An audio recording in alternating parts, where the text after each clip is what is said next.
Coordinator for the City of Takoma Park, and I'd like to thank you all for coming out tonight.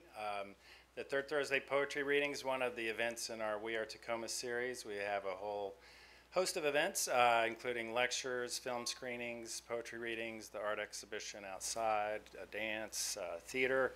And so you can see those things in the program that we have outside, also in the poetry program, and also on the city's Facebook page.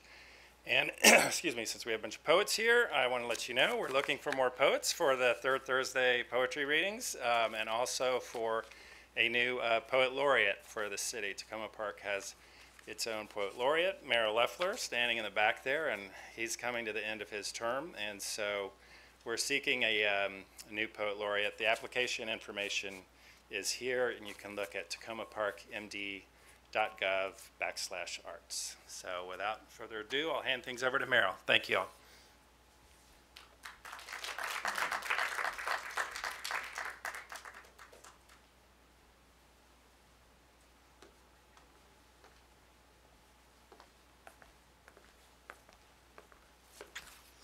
Okay, it's nice to see all of you here. I've often started this off by just mentioning the context for this poetry series that started in 2005, and it just didn't start. It was Don Berger, who was Takoma Park's first poet laureate, who got this whole thing rolling. And Don was poet laureate for a couple of years, and then Ann Becker, who was here, was a poet laureate. And as Brendan said, I am not flying away from Takoma Park, but it's really been a pleasure, as I know it was for Ann too, to represent Takoma Park in various venues, both officially and in front of the council here and other kind of venues that have been going on over these years. We have a couple of members of the committee that selects poets, and that's Ann as well as Meredith Pond, who is here tonight, and there are a couple of others. And behind the scenes, you heard from Brendan Smith, who is charged in and covers the arts for Takoma Park, and only 20 hours a week, which is kind of amazing, all that he does. And Sarah Daines, who is the Director of Housing and Community Development, which oversees all of the arts things that are going on here. You'll see there's an exhibition out here, and it continues upstairs, and down the hall on the way to the library, some wonderful work, and I just don't say that with those kind of adjectives. I've mentioned to all of you, and maybe you all know, that the reading itself is being filmed. It's being broadcast on our public access channel, but it will also be up on YouTube within a week or so. And I'll let you know when it's up there, so you can let your family and friends and everybody just broadcast it. I think it's one of the features of our reading here. I just want to say one or two things before we get started, and that is that we also have, some of you may remember, some of you may not be old enough actually, but about 21 years ago, Robert Pinsky, who was Poet Laureate of the US, started his favorite poems evening, and it took off around the country. We've been doing it now since that time, and this is the 21st year. So we have some flyers out there, and it's really a lovely evening in which we all gather in the Takoma Park Library. The Takoma Park Library is on the other side of this building, and it's one of only 2 municipal libraries left in the state of Maryland. The other one is Baltimore. All the others are county libraries, and so this is a city library. And so we have that going, and there are a number of other poetry things that go on in the city. We have something called Spring for Poetry in Takoma Park, where I've been working with Montgomery College School of Art and Design, and we have poetry posters around the city. In fact, I brought them down. I was going to display them, but I forgot to do that. Okay, I have other announcements, but I think that's enough. I want to get to the poets. And so tonight, as you know, that we have Teri, Ellen Cross Davis, all 4 names. Although, are you now just using all 4? Okay, we're using all 4. And Hayes Davis and Judith McCombs. So, I was thinking, as I often do in going to readings, whether it's here or other readings, what compels me to go to a poetry reading? What compels us? There are a bunch of us here. What brings you here? I don't think there's any one answer. We all have different reasons. But I can try and say what brings me here, or why I go to poetry readings. largely it's to hear or to read how a person who is especially sensitive to language, the diction, rhythms, tropes, structure, takes in the world that we all experience, and in some cases the world that we don't experience, whether lived experience or imaginative experience, and that can mean surreal poetry or anything that's not in the common, the ordinary things that we encounter. And it's how the poet, he or she gives words to experience that we sometimes share or that are wholly new to us. Many of us who were English majors, I was a late English major in my late 20s or early 30s. We learned Alexander Pope's, what is poetry, what oft was said, but never so well expressed. So experience that we're all familiar with, we recognize that, but it's the language that grabs hold of us in ways that can startle us. So I think but that's not always the case. As I was mentioning surrealism, that's a generality. But poems give us lenses, I have felt, into the soul of a fellow human being that takes in the world, gives shape to it, sometimes wonderful, to this, the wonderful and terrible signals that are coming in on us all the time.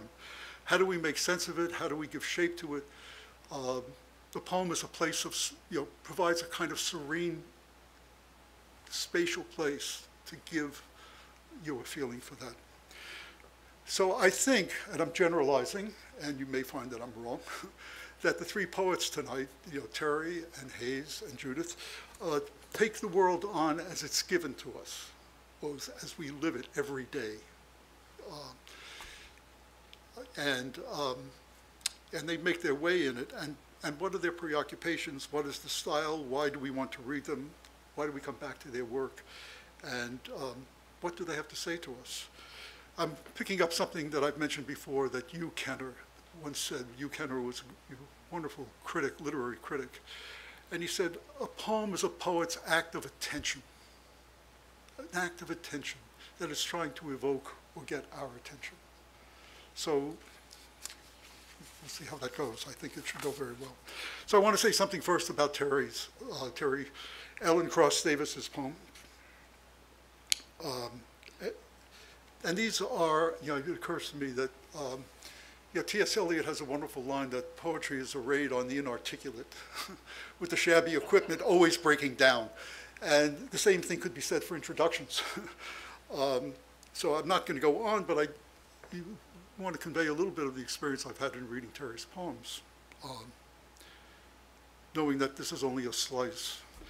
But there are numbers of poems of birthing babies, raising children, and they would be recognizable to any mother and to fathers as well.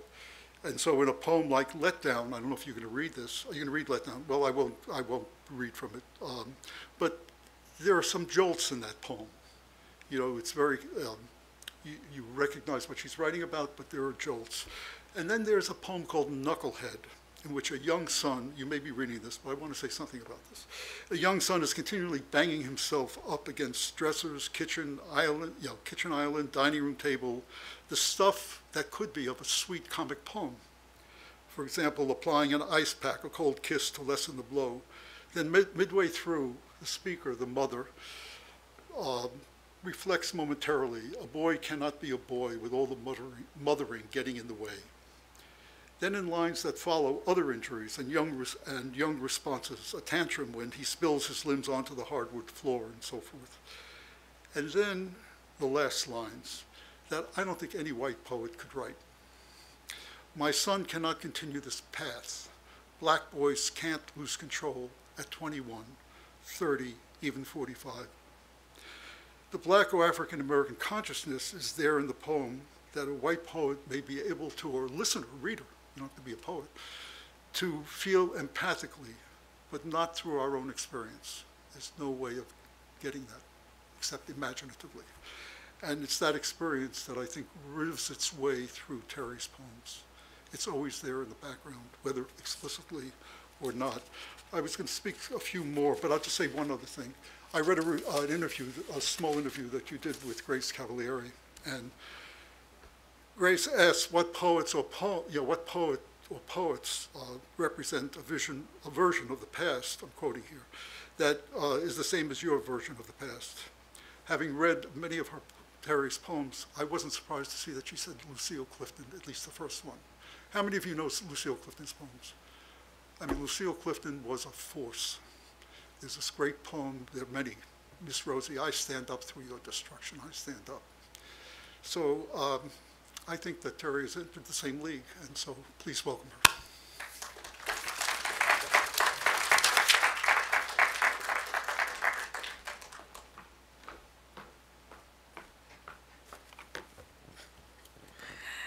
I just want to almost sit down now. Like, thank you. That was a really generous and thoughtful introduction. Thank you, Mayor Leffler. And thank you all for being here. It's an honor to read in Takoma Park, a city one has to admire.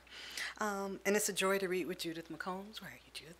And it's always a joy to read with that handsome man who proposed to me, Hayes Davis. So I'll be reading some new work and some older work too, so I'm excited to share that with you. And some of these poems is the first time I've read them out loud. So I'll start with the poem I wrote this fall, thinking about the fall. And I'm still thinking about the fall, as today feels more like a fall day than a spring day, or a soon-to-be spring day. And this poem is called "We All Want to Be Ablaze."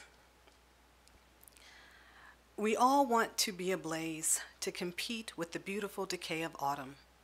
The body hunkers down, layers itself in cashmere, angora, leather, this wearing the pelt of animals, this display of hunter skills complements the chlorophyll's withdrawal, the leaves shaking, the increasingly bitter wind. Our pace quickens. Underfoot, the maple's courteous demise, her show stoking the embers to nurse us along during the dark months ahead. And again, another poem that came from the fall, that was birthed this fall. And this poem is called "Don't Act Like a," and just for those with the trigger, this has a homophobic slur in it. Don't act like a. On the train from Baltimore, a woman ignores her young son until his boredom makes mischief fun, and her unengaged gaze narrows, sharpens, and we all hear the slap, followed by words meant to bruise. Don't act like a faggot. Maybe years later, he will kiss a man and taste despair. Maybe years later, he will kick a man to hide his own fear. Maybe none of these things will happen. But my own silence is cultivated by years of attempted interventions met with blistering invectives, my own verbal fumbles, trying not to judge while judging. I wonder how long it will take to embrace a masculinity not drenched in cowardice, its stench as strong as semen. I wonder how many years until we learn not discuss the instant flippant rebuke, but the joy of a boy dancing in his sister's princess dress, how the frills flounce as he runs down the hall, the pink spaghetti straps framing square shoulders, waiting to broaden and fill.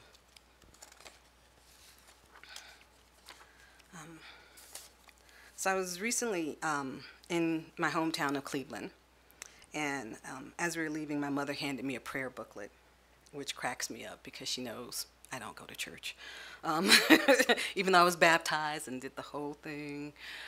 But no, now that I'm grown, Sundays my church is jazz and poetry and kids playing, and I think that's a fine church too. So this poem is called "Thank You, Jesus." When the blue and red sirens pass you, when the school calls because your child beat the exam and not a classmate, when the smartphone drops but does not crack, the rush escaping your mouth betrays your upbringing. Thank you, Jesus. A balm over the wound.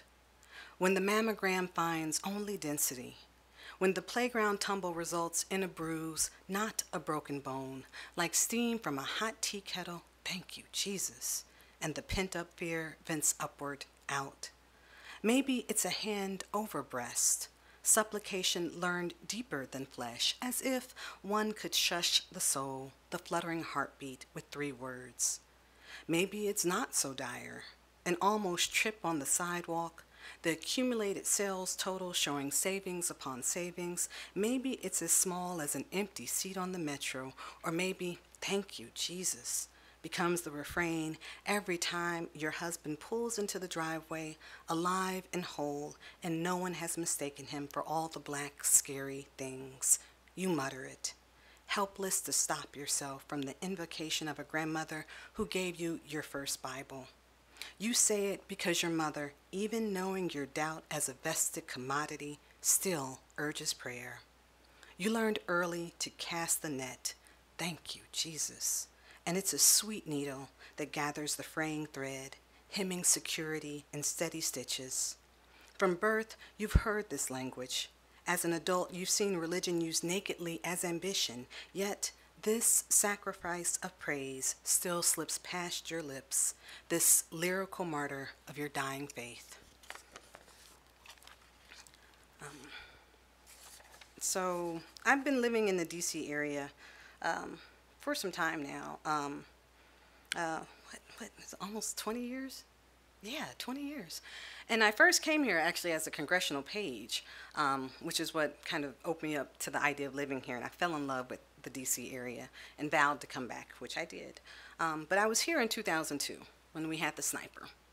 And so this poem came from being in this area during that experience. And it has an epigraph, or an epithang, as Miss Lucille liked to call them. And it reads, in 2002, a sniper terrorized the Washington, D.C. metro region, killing 10, wounding 6. The sniper's 8th victim was a 13-year-old boy shot in the abdomen on October 7th in Prince George's County, Maryland. His aunt, a nurse, rushed him to a nearby hospital. At the crime scene, authorities discovered a shell casing as well as a tarot card, the death card, inscribed with the phrase, "Call me God," on the front. Calm, the steady brook of words. Don't worry, baby. It's gonna be okay. It's gonna be okay.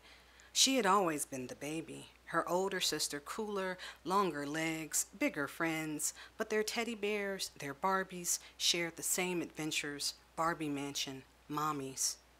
Now her peripheral cradles her nephew. He moans in the passenger seat. The bullet, his blood, crimson shouts on the white of his junior varsity football uniform.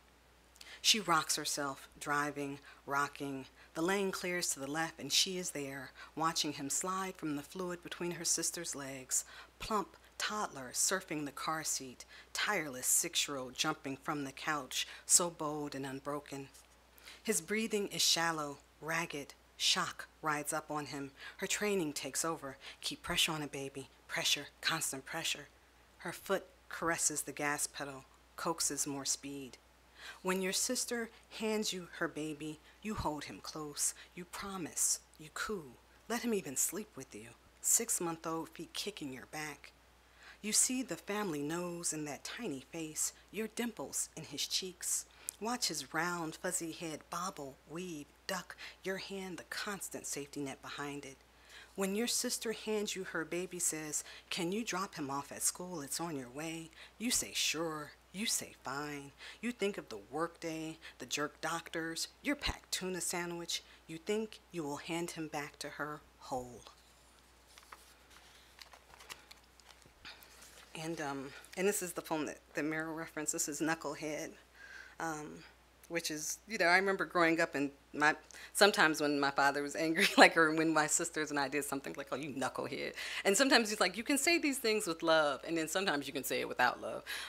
But it's just that I just, so much of how I grew up and what I heard growing up, I am now playing over again. It's like a record on constant play in my head, and I find some grooves are deeper than others.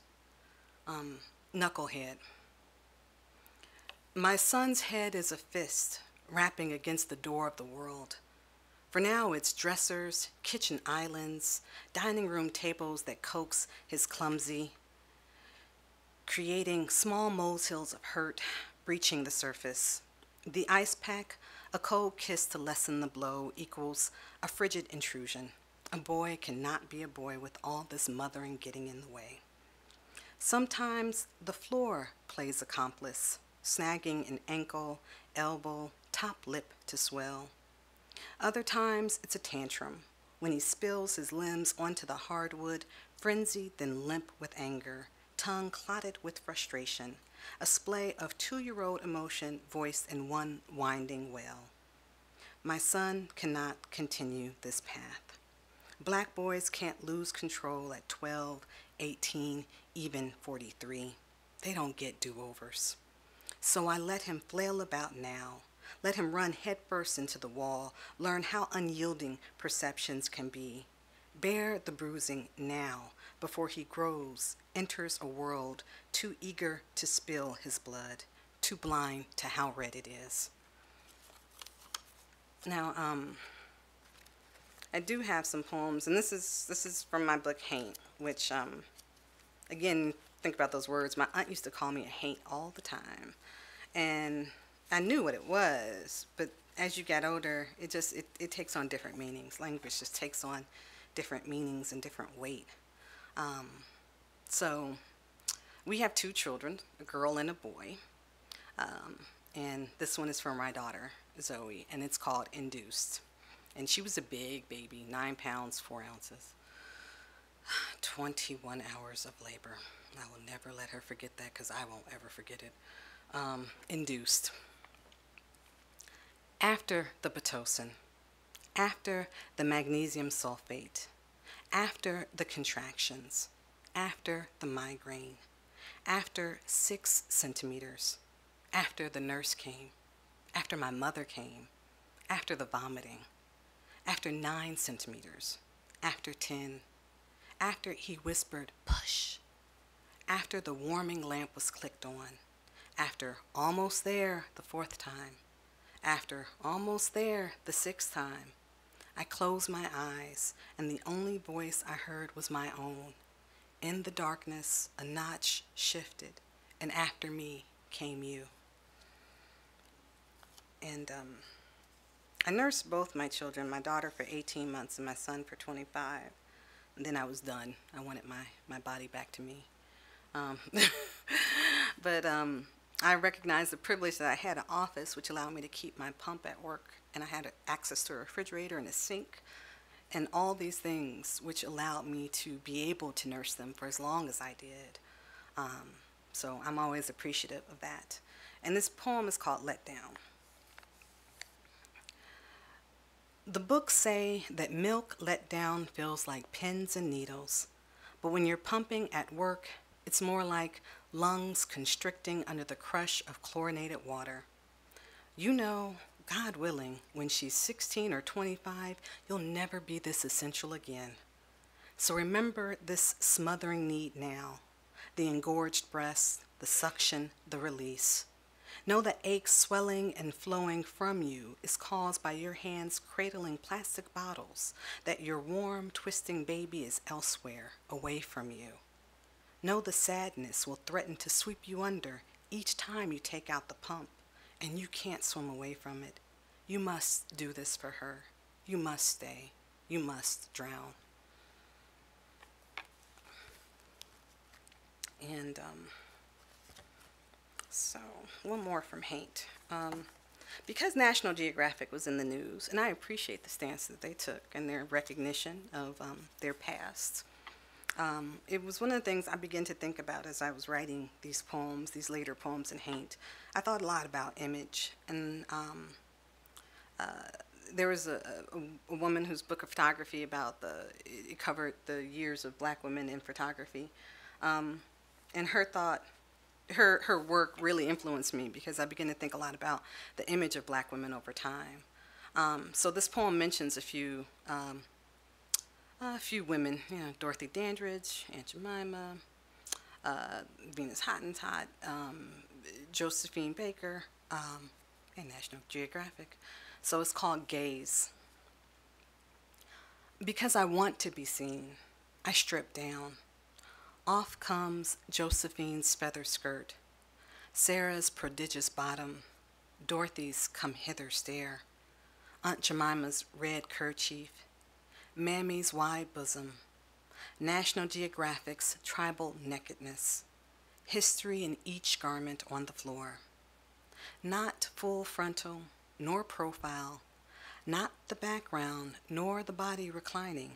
Standing, I name myself, shedding the fiction of availability, becoming nonfiction. Let the prose of me gild your tongue, separate the doublespeak, fingertip, lip to limb. You read the tome of my skin, this body in a new language, my own. Now, I am in a collective called the Black Ladies Brunch Collective, and it's 6 of us. And we had an anthology that came out last year called Not Without Our Laughter. We originally just meant to, brunch and talk a lot of trash and laugh and support each other. And then all of a sudden this opportunity came to do this anthology, and it was a lot of fun. And in the anthology, we all have like 5 or 6 poems, but sometimes we have poems that respond to someone else's poem. So a wonderful poet named Saida Agostini wrote this poem called Harriet Tubman is a Lesbian. Now, her idea was that she is a queer black woman. She wanted a queer black hero to look back to. She wanted someone from history she could look up to. So she said, I'm going to make Harriet Tubman a lesbian. And so that was her whole poem. And it's a great poem. It's a lot of fun. And what I enjoyed was that when I had to respond, I wrote this poem, and it took me in places I never would have thought. But I was able to do that because of the fearlessness of her poem. So this is called Knowledge of the Brown Body, after Harriet Tubman is a Lesbian. If Harriet Tubman had been a lesbian, I would know the brown body had been valued outside of chattel to the point of risk. I would know an ebony nipple spoke its hushed volumes from inside another sweet brown mouth, eager to know its secrets. I would know a brown belly had been showered with a free tongue's pulsing intention. I would know the brown hips of a woman were stolen back for freedom's sake. I would know that brown thighs thunder was enough to make a woman walk into the abyss of the deep south and come out clapping on fire with black love. I would know that this body I own had once been coveted for its sake and its sake alone. How sacred I could hold that knowledge. I could palm it, my fingers deep inside the agent that helped break the back of the Confederacy. And 2 more, and again, both new. So I've been to Ireland twice now, and I really love it. And then we did an ancestry test. Turns out we have Irish blood. That would explain a lot. But one of the things about being a Black American and traveling is that sometimes when you go to a lot of sometimes you stand out sometimes no matter where you go. Even when I was in Kenya, it was like stood out. People knew I was American, just like you just stand out. So this is a new poem, and it's called A Black Woman Gets a Window Seat on Aer Lingus. Enough, Ireland. For all your lush effusion of color, inside me blooms a masochistic loneliness. Give me the screws I know best, the policeman quick to test my yes sir as acidless. Trigger the Midwest. Never on the Bible school test was this. Crucifixion kills, not nails into feet or wrists, but the weight borne upon the breast. You suffocate slowly in your own flesh. As I return to the upright cross of the U.S., I breathe easier. I breathe less.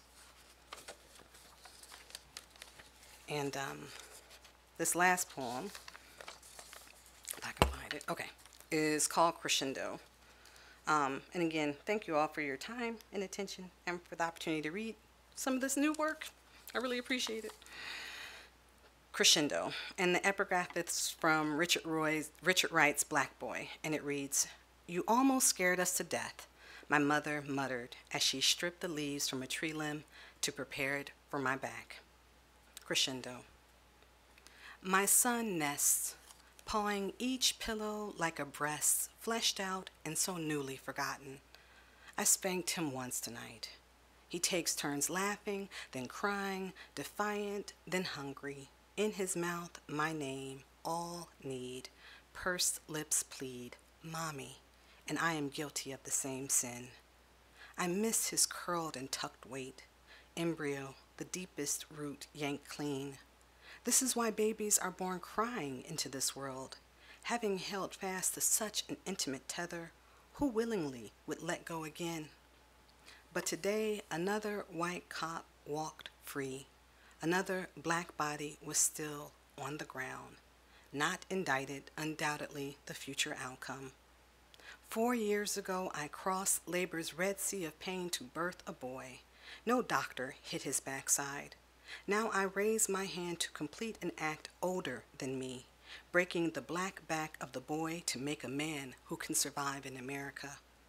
Mommy, he calls me, and my teats threaten to weep old milk at our stasis.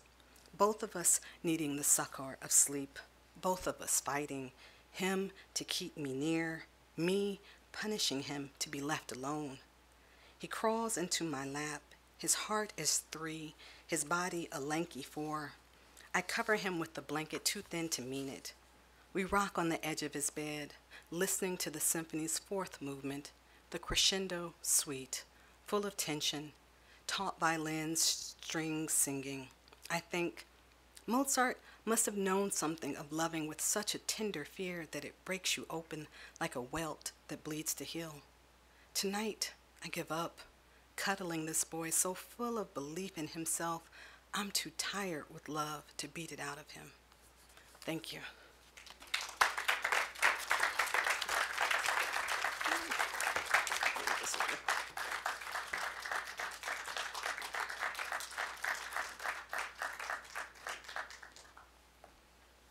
Thank you, Teri. Is this yours?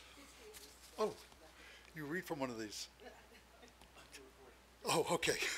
No, it's been strange to me. We've had poets reading from their iPhone, and I'm of another generation. It would be interesting to have a talk, another time, which I think you did once, about what it's like, 2 poets living together. I looked up a poem that I remember from years ago, and I couldn't find it, by Ted Hughes, and it was in a book called Lupercal. It just occurs to me, and as thinking about this.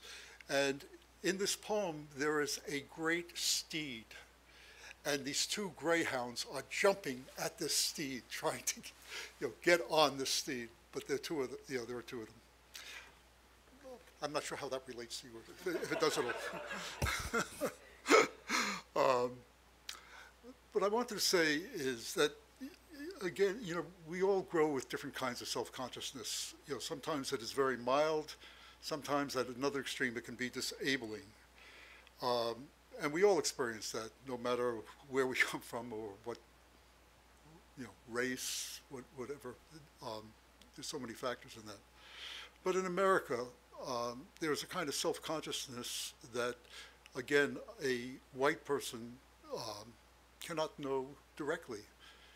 It's through poetry, it's through novels, it's through essays, but what poetry gives us is a concentration. It's condensed, and and these are some of the issues obviously that Teri deals with, and Hayes does also, but I think in a very different way. That's why it'd be interesting to hear you all discuss, if you even, the way you even talk about poetry, perhaps. But in one poem, and I just, Teri said you're going to be reading this tonight, but it's a poem that it's, difficult for me to say aloud, but I will, and it's called Nigger Apple. There's self-consciousness about a black man buying a watermelon because of the stereotypes that he's experienced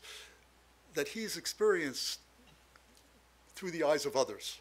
That a black man eating a watermelon brings up all sorts of connotations and all sorts of suggestiveness. And and then there's the narrator who, presumably the poet goes home, and the blinds are drawn. And you're going to read this poem, I think, but the blinds are drawn. I licked my lips, sliced through the striped shell, even as I pictured 1930 cartoons, grinning mouths separating bite after bite of red from rind. It's that sense that we only come to through, through the intensity of poetry, it seems to me. There's a self-consciousness when an African-American teacher in an upscale school, mostly white, is teaching Claude McKay's sonnet, America. In this case, they don't look at each other, and no one looks at me, not even the one black student in the class. I mean, there are these nuances that, that poems are bringing us into. I think, this is a generalizing, but I believe this is true, that there's really in poems, and I think very different than Teri's in many ways, a quietly reflective tone in the poems, whether he's writing about children, as Teri does, marriage, home life, and his father. And you have a poem in the program, one poem, but there are others. So it's really very good to have you here, Hayes, and the stage is yours. Thank you.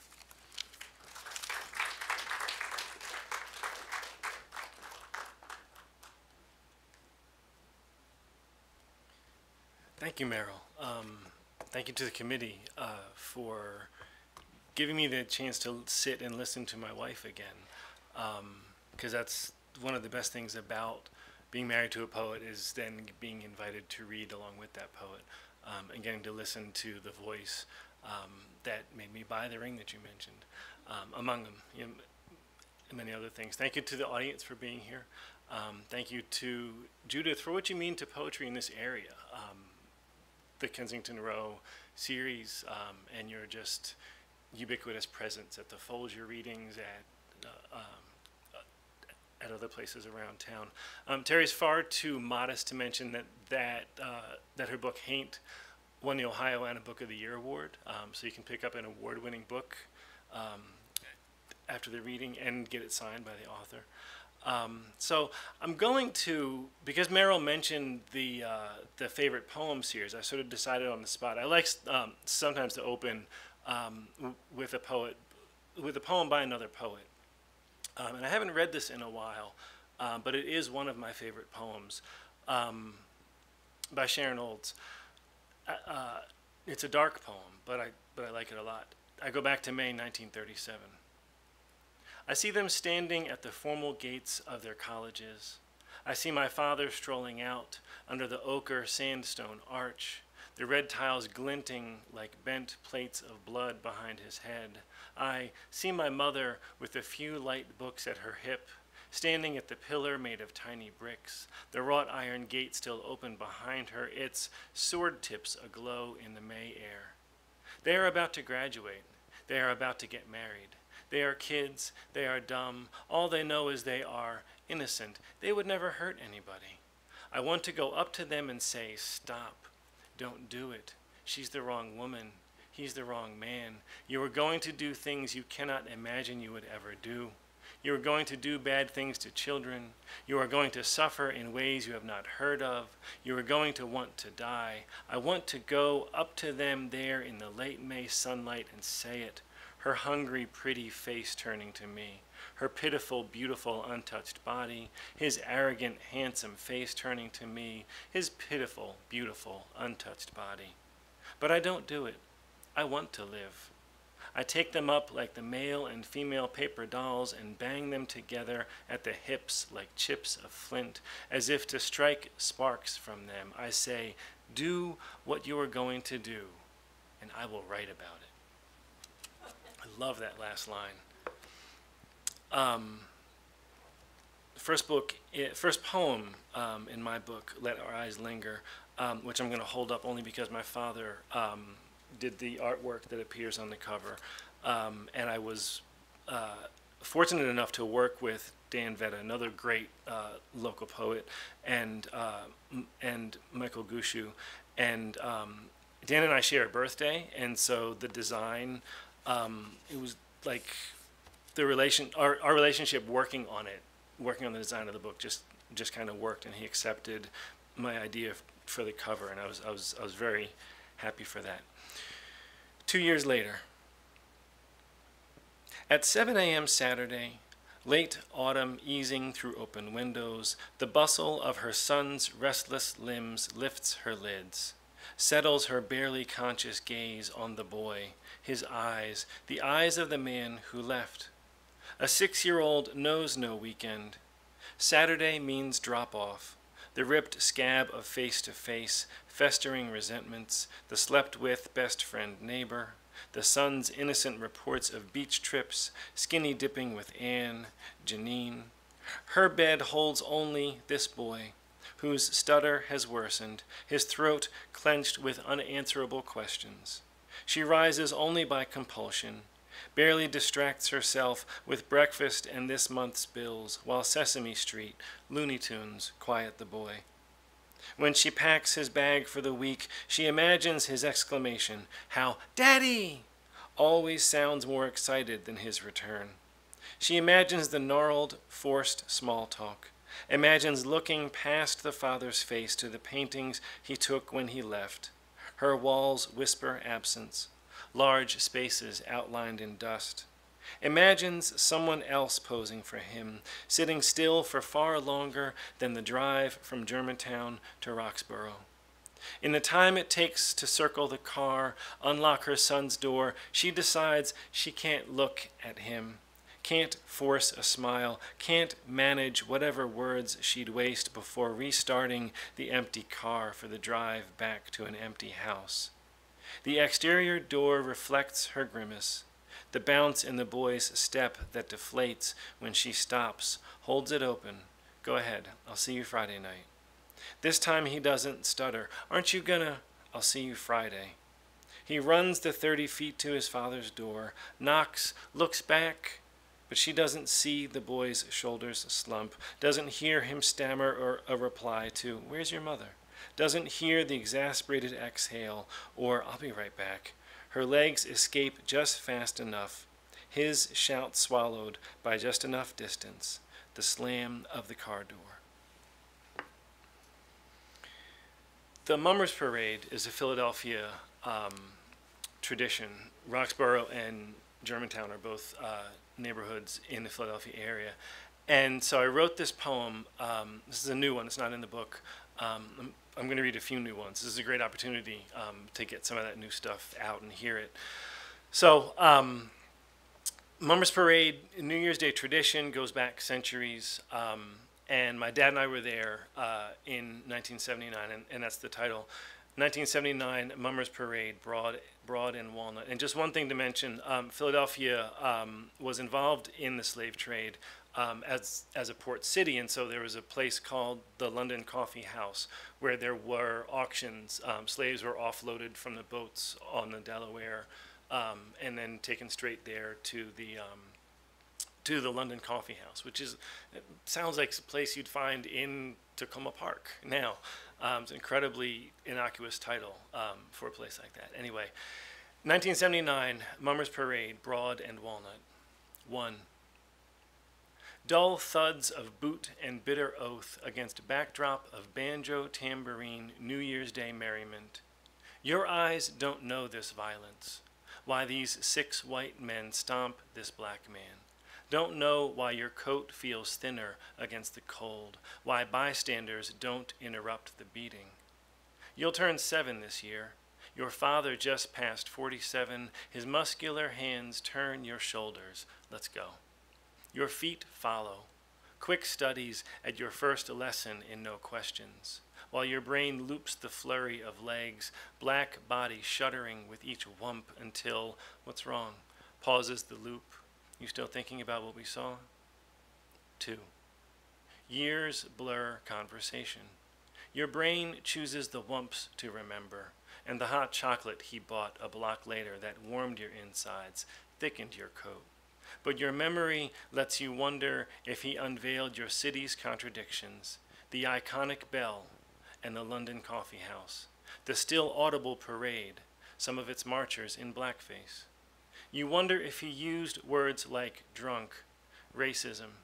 17 years dead, he can't tell you if his struggle resembled yours, navigating your own son and daughter through the gradual, muddy disabuse of fair. parade of police standing over black bodies. You can't ask why 3 officers surrounded the beaten man with questions, if any of the kickers left in cuffs.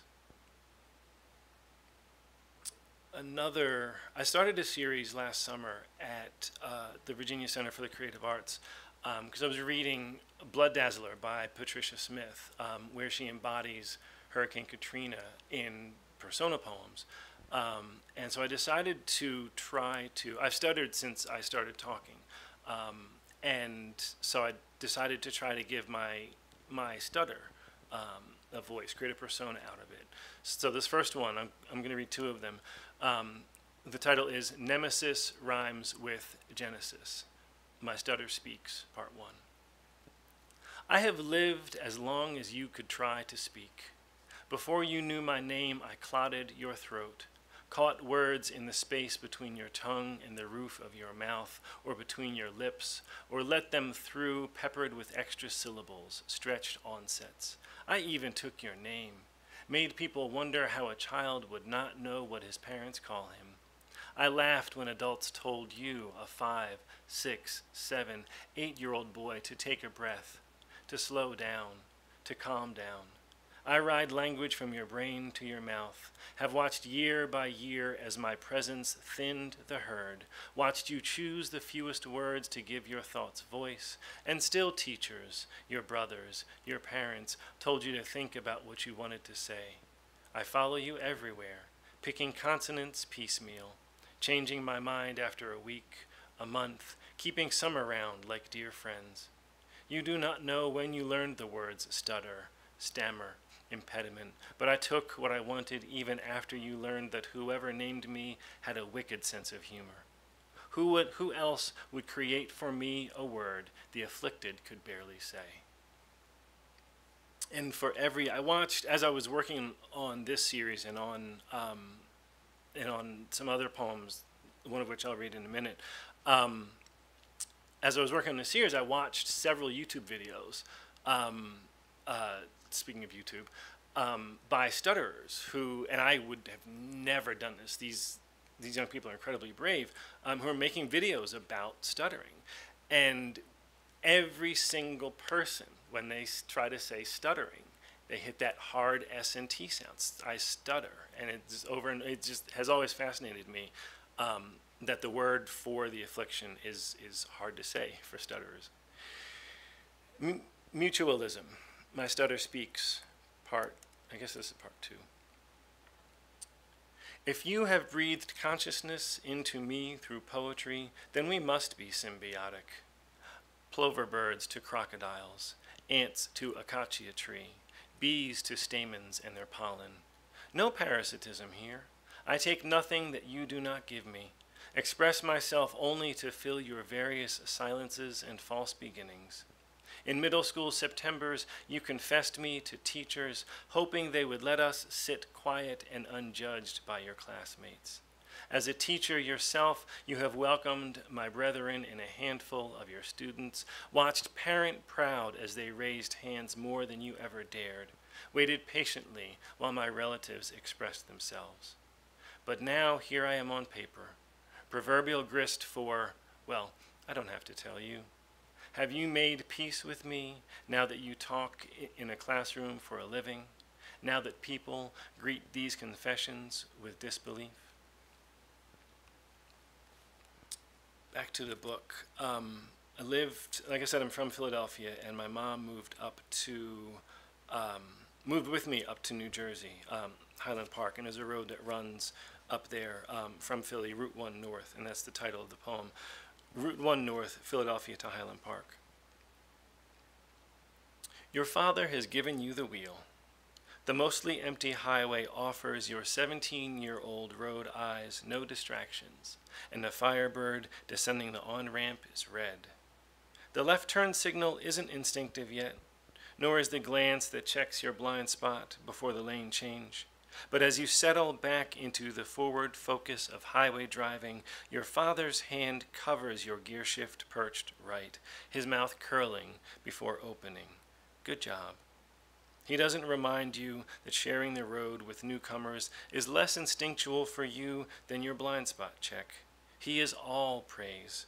And when the therapist asks 10 years later what you miss, how you imagined him feeling when you pictured handing over the grandchild he will never know, you remember that he never held praise too tightly, that he knew confidence as a vested commodity, its installation as vital as anything fathers give sons. And I will,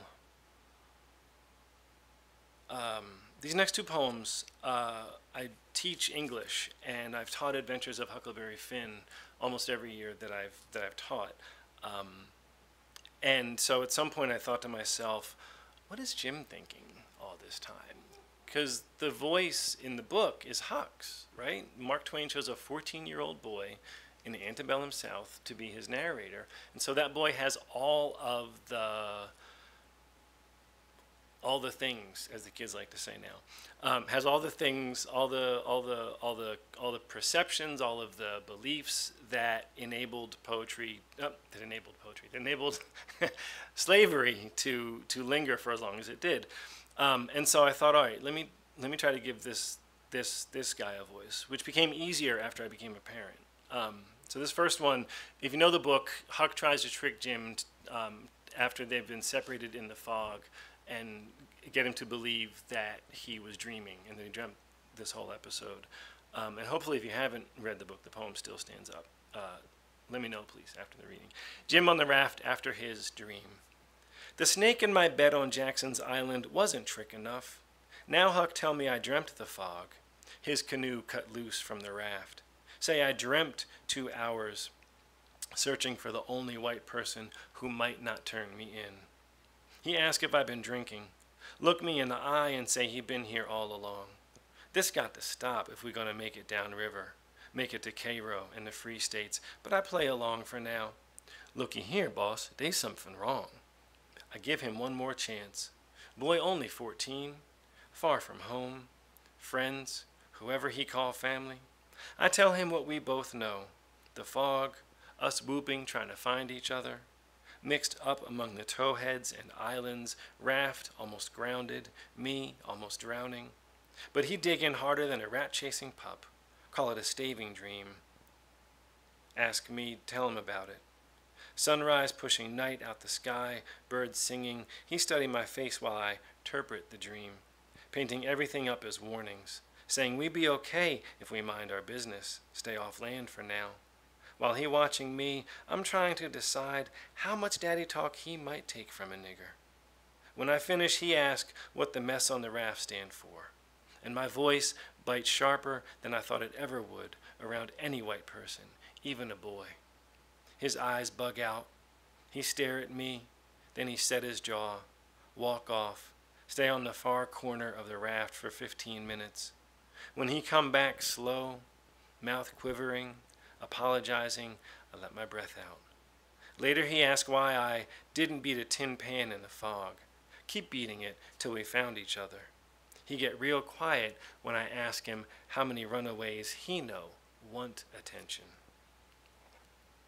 Near the end of the book is this rescue of Jim from the place where he is, that Tom Sawyer who shows back up after being out of the book for most of the narrative. And so Tom has a very romanticized idea of what this escape is supposed to be like. And I read a brilliant essay that posited, or that sort of overlaid reconstruction on that last third of the book. A lot of people who don't like the end of the book say that it drags on and on and on. And this essay kind of put Reconstruction next to Tom's plan, and slaves were free, and Jim is free, but they had to jump through all these hoops, right? Couldn't own land, couldn't own a business, couldn't buy land. The list goes on and on and on. So this is called The Rescue. Mr. and Mrs. Silas pray with me. Tom want me to keep a pet rattlesnake. Mr. Silas check on me, share his tobacco. Tom want me to keep a mullein stalk, water it with tears. Mrs. ask me about my Johnny, little Elizabeth. Tom want me to write in my own blood. Mrs. ask me if I got enough to eat, if I'm comfortable. Tom throw a piece of my meat to the dogs. Huck say I don't need a journal or a rope ladder. Tom say I need them and a coat of arms, need to dig a moat. He want to send me an onion in my coffee to make tears to water the mullein stalk. He snuck a spoon in my corn pone. I about mashed my teeth out biting it. But he told me sharpen the spoon to write in my blood on the shirt. He say scratch marks on a tin plate, throw it out the window. They take off my chain so I can help Huck roll a grindstone into my cabin. Tom watch us, directing, all the time asking Huck if they need to catch more rats to keep me company. How many spiders Huck figure it take to make cobwebs for atmosphere. I draw the line at the rattlesnake. A few more. Poem that Merrill mentioned earlier. Nigger apple. The sticker on the watermelon said seeded. I grimaced, imagining hundreds of small eyes staring at me even as I spit them out. Du Bois' dual consciousness come to culinary life. Did the cashier share my vision? She wrapped bag after bag around the complicated, heavy orb. I stopped her after 4. Content quick glances wouldn't see through the layers, might think Magruders, not just like it says in the encyclopedia. Walking out of the store, I thought of the student who read Du Bois in my class and confessed that even before he put a name to his second set of eyes, he never ate fried chicken in the student lounge. I wondered when it started, when the sphere grew large and inconvenient, when I began to see myself and myself as through a glass darkly. Perhaps after my mother took offense at the pastor who said through a smile, he just knew I loved basketball, or the 50th McDonald's chicken ad populated only by black faces. Maybe the watermelon grew heavy with my help, nurtured by an identity too dual, more conscious of history than taste. At home, blinds drawn, I licked my lips, sliced through the striped shell. I pictured 1930s cartoons, grinning mouths separating bite after bite of red from rind, but the red I exposed was too dark, the insides overripe, sweetness soured, spoiled. 2 more. One about my son, our son, marsupial. I hear the sound doing something funny. Hope it's not my fault. Marsupial. He rests his head between your shoulder blades after begging this ride as afternoon sun lengthens shadows on the zoo walkway. Watching mother lions settle and nap near grown cubs, flanks flexing, then slack, you notice how tightly his legs wrap your sides, how you can reach your ringing phone without worry of him slipping. His voice smiles, "Mommy," at your wife's face on the small screen, then asks, "Cotton candy?" loud enough for her sweet's loving ears to hear. Prize your wallet with the promise of her grin. The pungent air of the ape house wrinkles his small nose, and his legs wrap a little tighter when he spies the 30-foot anaconda behind glass, all iridescent scales and silent threat. Your hackles raise when teenagers tap windows, toss profanity at sleeping lizards. But for now, on the walkway, still between your shoulders, he nuzzles, barely mumbles a stuffed animal request before nodding, breathing heavy in the early evening air. Thank you again. I have essays to go home and grade, but it's so nice to be up here and read. So thank you again, Merrill. Thank you for being here. This last poem, if you've driven through Rock Creek Park it's coming up like late April, you'll know exactly what this poem is talking about. Verdure, not verdure. This green is frost's gold, held more than an hour. It eases the April morning slogs, late school year teacher exhaustion. Lighter than ripe limes, darker than golden delicious, it holds the sun, lets through enough to coat the next leaf in something indescribable, even by words like verdant, like glowing. It is a cloud of a color. Makes you think if touched, the leaf might disappear, might transfer the color to your hand, where it would climb your arm, make a scientist measure your gamma levels. Spectral green, a green jealousy envies, a green that makes salamanders skitter under rocks, a green that makes the Hulk shrink back to Bruce Banner, weep at its beauty, its begging for a language that might make a blind man blush. Thank you.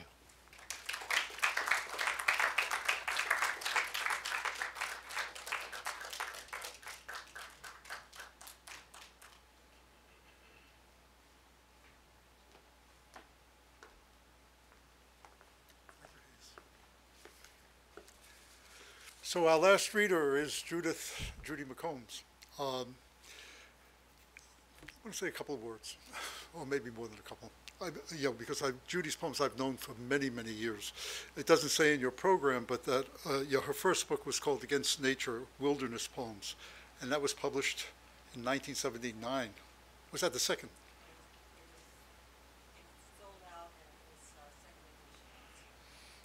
Okay, so that means we're going back more than 40 years.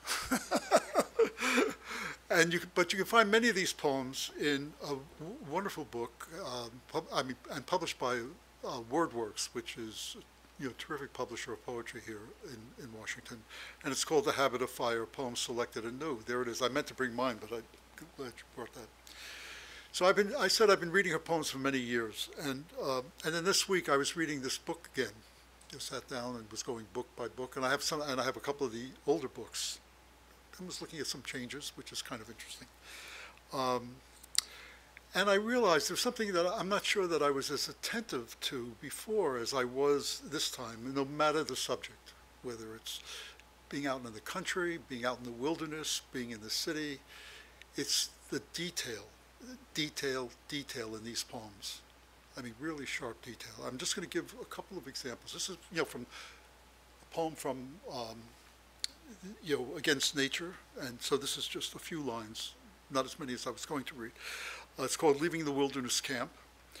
Okay, so just listen to the lines. A tent shape of dryness, leaf duff and roots cramped by our sleep, a few blonde hairs where a sapling bent back, imprints of shoes near the waterline, blurring in mud, under the rotted red larch, human manure, and there are a few more lines that I'm not going to read.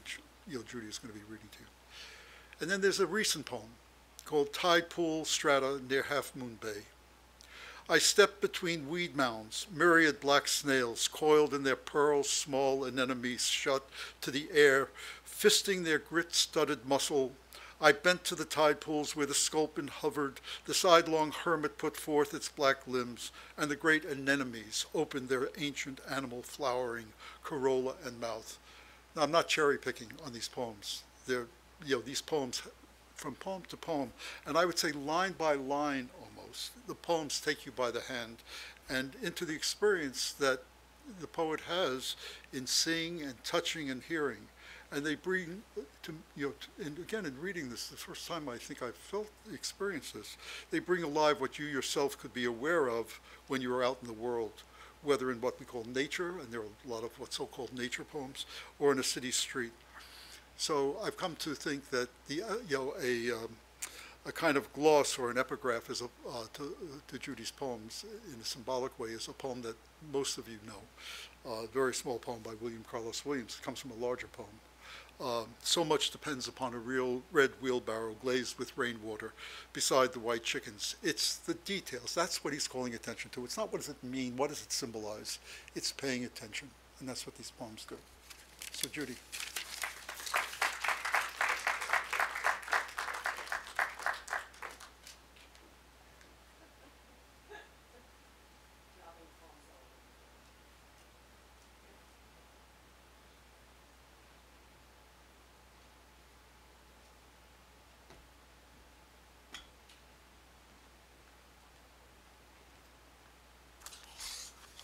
Thank you very much, Meryl.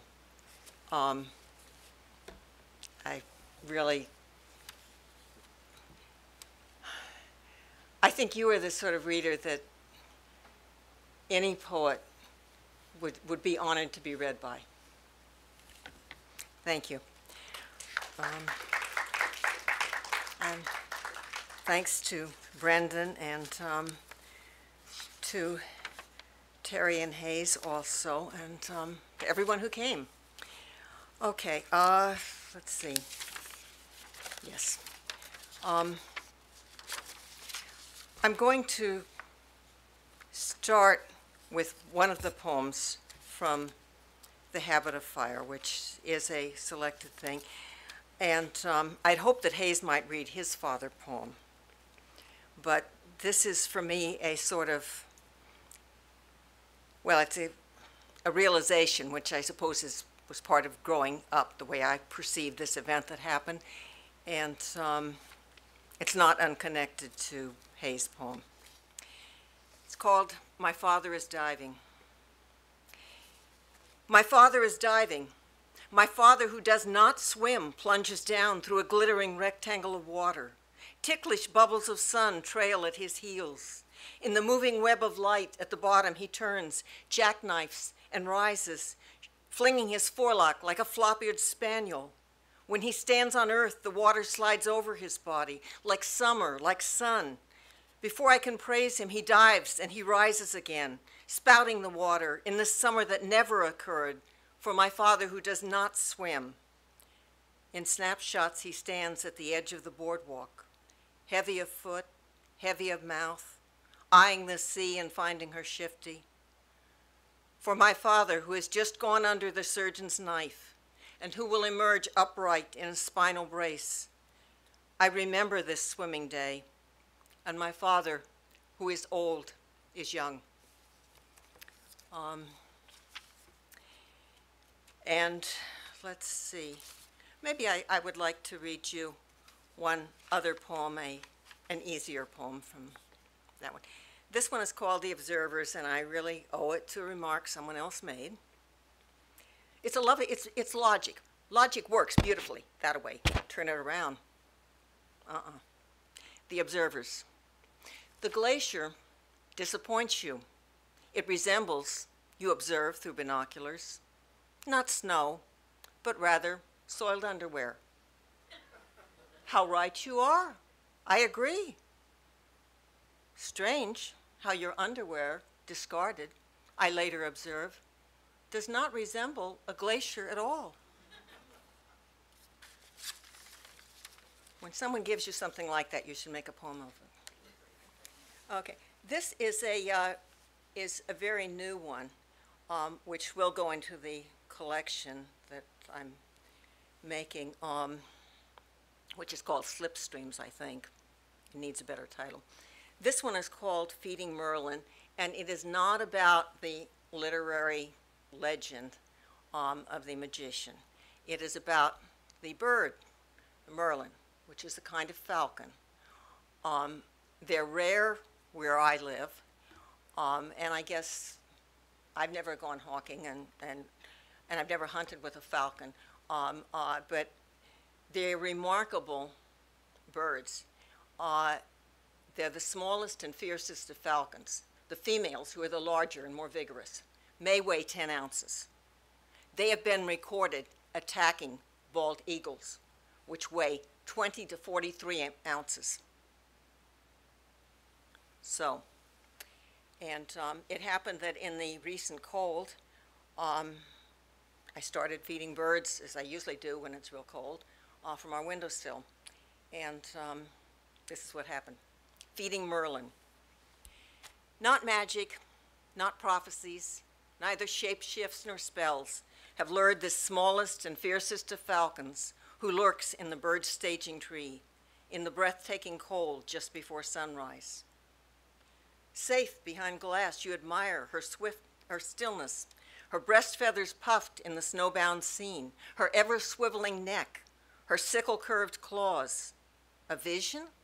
A gift in these second-growth woods behind houses? Each day before sunrise, you have seeded this windowsill, mid-morning and noon, given more for the cheeping juncos, the red-bellied woodpeckers whose beaks command all lessers, the squawking bully boy jays, the politic cardinals, the paired mourning doves, so modest, so edibly curved. The merlin, however graceful, must kill to survive.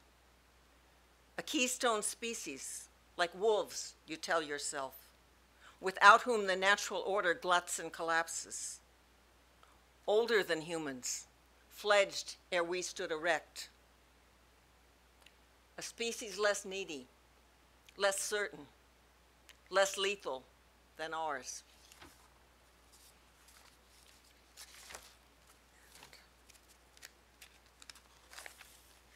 I really was initially upset. First, I thought the merlin was glorious, beautiful, a gift again. I hadn't seen them there for decades.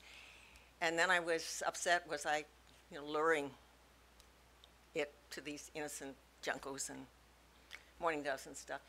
And then I asked myself 3 questions. Do you want the merlin to starve?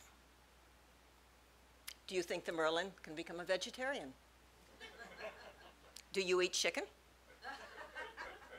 And I calmed down. Okay.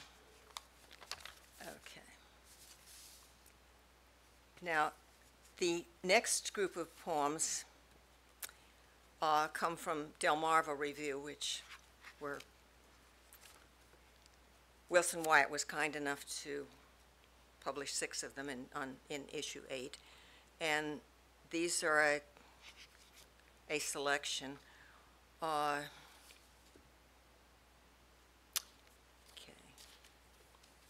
This is a family one. It's called Wilma, Summer Outing, 1932. It's for my sister Anna. She shared these photographs with me. A homemade dock with a wooden roof for shade, a table laid with cloth and someone's flowers, 3 girls and 2 young men, a third unseen who frames this shot for us. The sun-drenched day, their dated, fading shapes, the summer river washing light around their blossoming.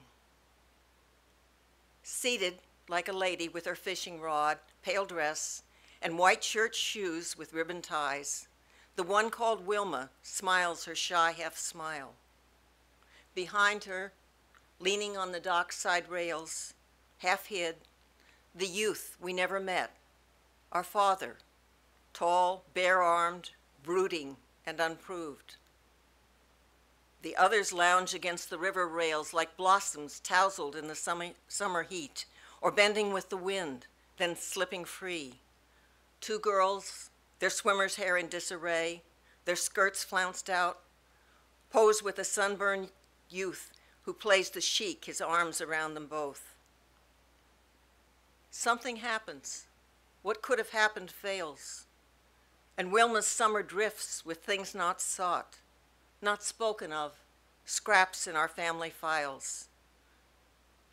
We who try to haul their altered story from flotsam that our mother hid, but kept, have children waiting in that river now.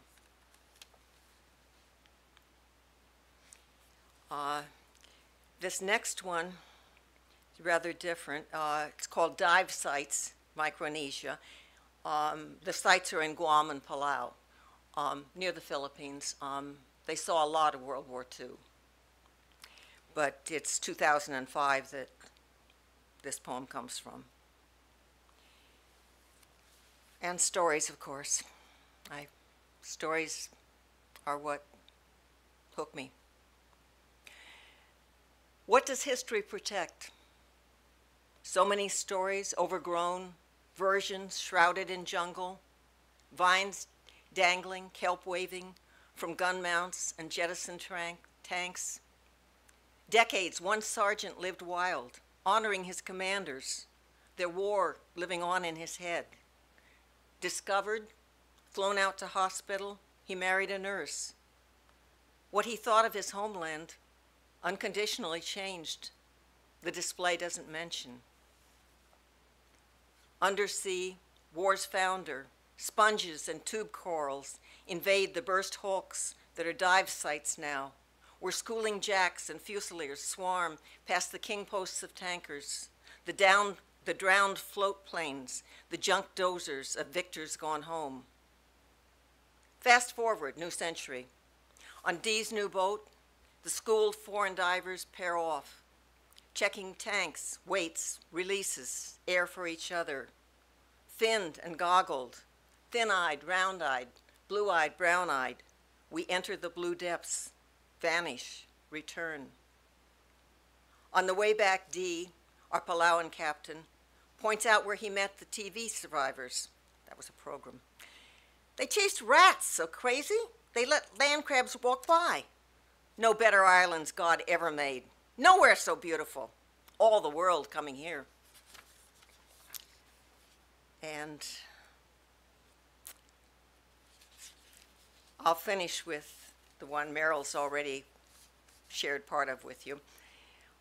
It's called Tide Pool Strait near Half Moon Bay. That's on the Pacific coast, south of San Francisco. And a minus tide was a new word to me. Maybe it is to someone else also a new term.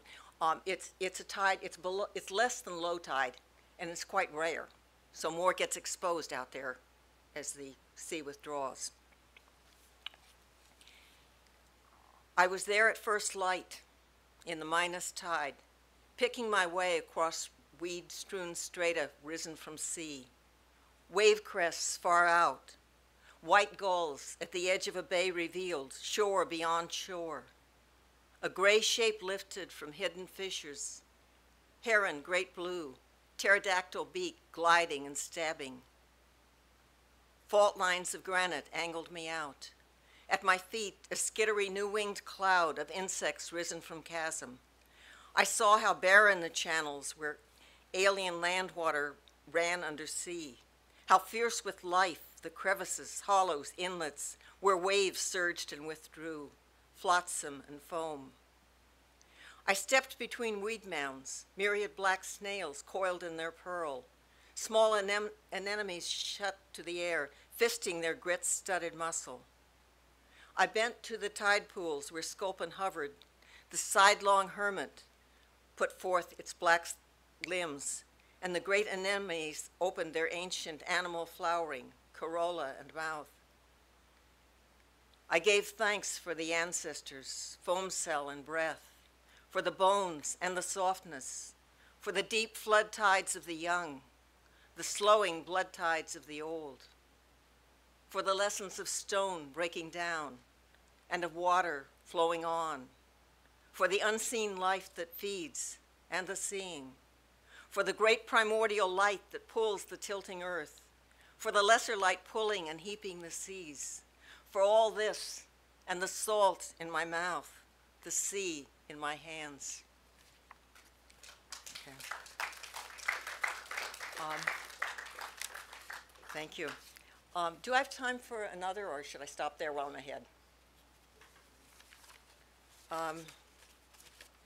I know I was supposed to watch the clock, and I'm sorry I forgot to. This is something very new, and it's called Housetop Poem.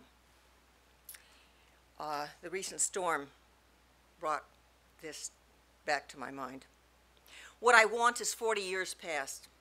My first roof on our first owned home, a 1924 two-story brick with a hip roof in small-town Farmington, Michigan. Things needed fixing for little or nothing. We were house poor. I gave the house repairs a year of my spare time. It took a year and 6 weeks, while my husband took over a lot of dinners and lunches. What I want to remember is that first time on the roof, my first best roof.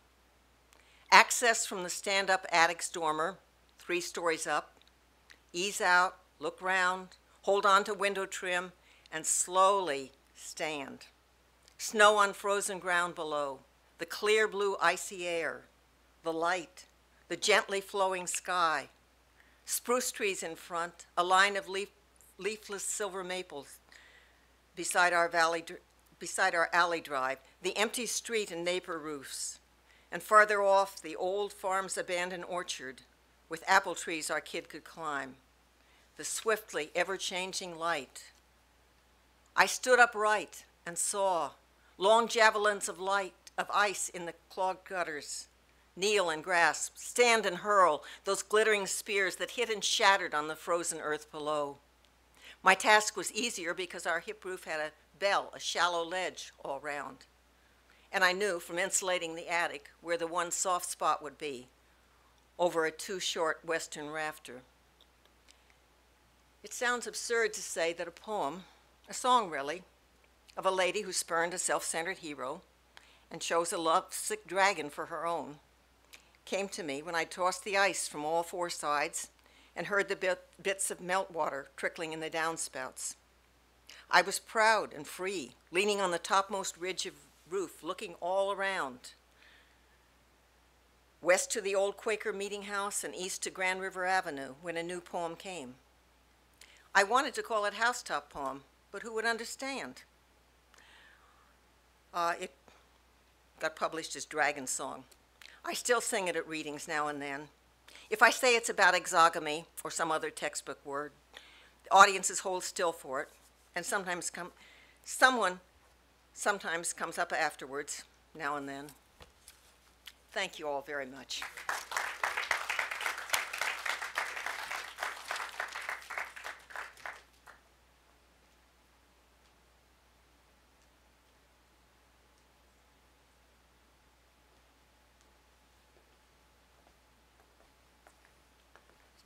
Already the end of an evening. But it doesn't end. You know, we're going to get together for a very modest reception outside. So let's hear it one more time for our poets, Teri, Hayes, Judith. I do want to call your attention to a couple of things. I mean, we're going to be back here next month, and in your program you have, it's actually a group of poets who have been meeting for some years together. You know, they will be reading, it's Sandra Maley, Nancy Arbuthnot, Ann Sheldon, and Matt Westbrook. He's the newest member of that group. I do want to call your attention to two things. One, tomorrow night here, there's going to be a John Fahey concert. How many of you know of John Fahey? Okay, there are going to be things all over town in another month or in April sometime. So this kicks it off, and it's at 7:30. There'll be a performer and a discussion. On April 5th, if you take a look at this, a Drum Major for Justice lecture, How Would Dr. Martin Luther King Have Fared in the Age of Twitter, the Black Lives Matter Movement, and Me Too. Pulitzer Prize-winning journalist and Takoma Park resident Clarence Page examines King's legacy and the ongoing fight for equality and civil rights. And Clarence Page is not only insightful, but also entertaining, and I hope you will come. At any rate, thank you for coming, and we'll see you next time, but please, let's gather outside here and speak to the poets.